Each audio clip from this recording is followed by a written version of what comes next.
Well, hello there. This is Jerry Nichols, and I have a few things I'd like to discuss with you. A good friend is somebody who feels comfortable in asking you anything. Lately, I had a couple of good friends ask what I had against the church and the state, that is, the church and the government, getting together to make a better country than we got now. And I said, why do you think that we should do that?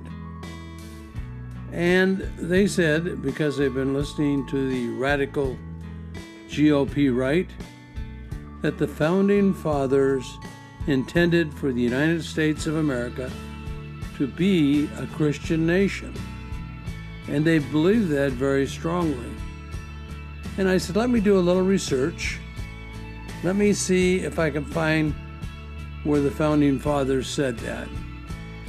You'll agree that if they did, we should do that, and I will too. So let me do a little checking on what the intentions of the Founding Fathers were. Well, I did do a little checking, and I came up with some quotes directly from our Founding Fathers on what their intentions were. When we started this nation, the separation of church and state is one of the cornerstones of America's foundation. Conservative Christian fundamentalists have sought to crush the cornerstone in the hopes of establishing Christianity as the state religion, an action that would threaten the rest of the foundation that makes up the Constitution. These conservatives contend that the Founding Fathers dreamed of making America a Christian state at the expense of those who practice other religions or none at all. So I'm just going to share a few quotes with you, and we're going to start out with George Washington, because I think everybody out there knows who George Washington is, the first president of the United States, commanding general of the constitutional armies.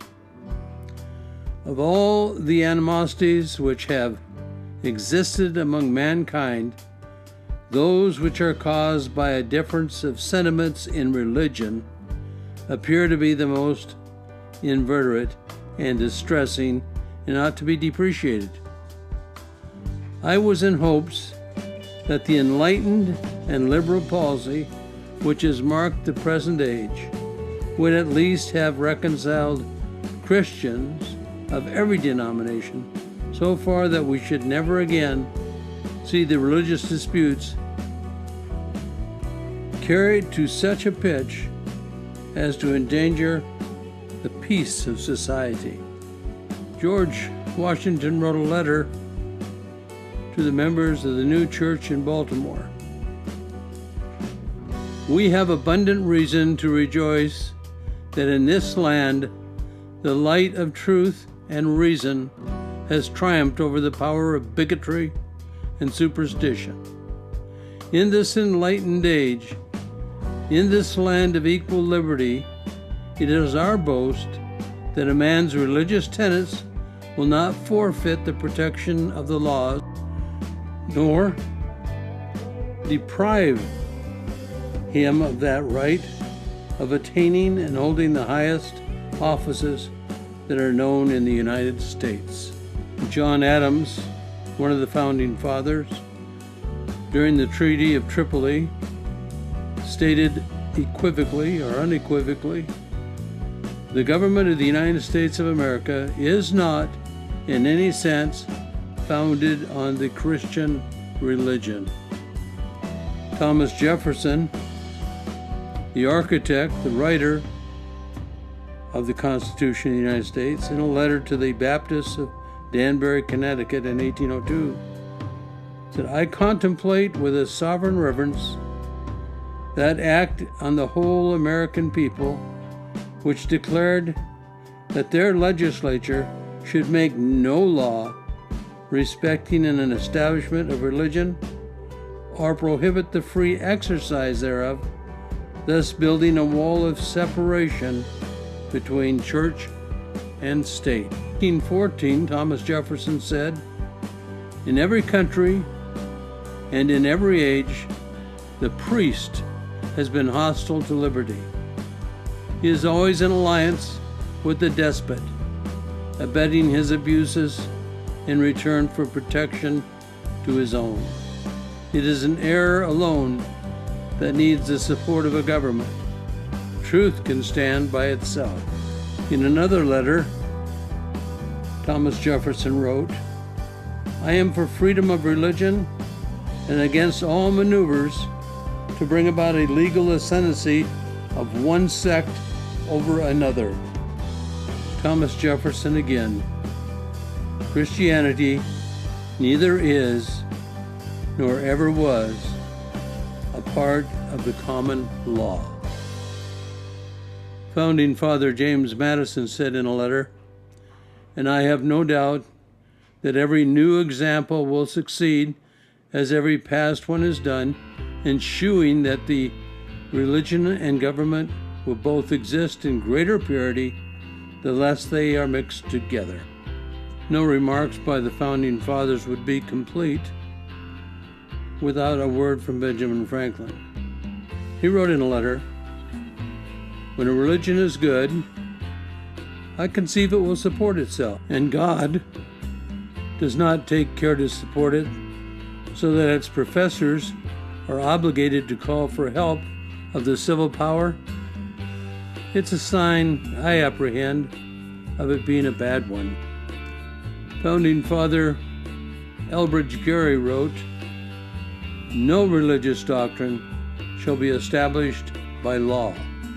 Thomas Paine wrote, "Persecution is not an original feature of any religion, but it is always the strongly marked feature of all religions established by law. Take away the law establishment, and every religion resumes its own benignity."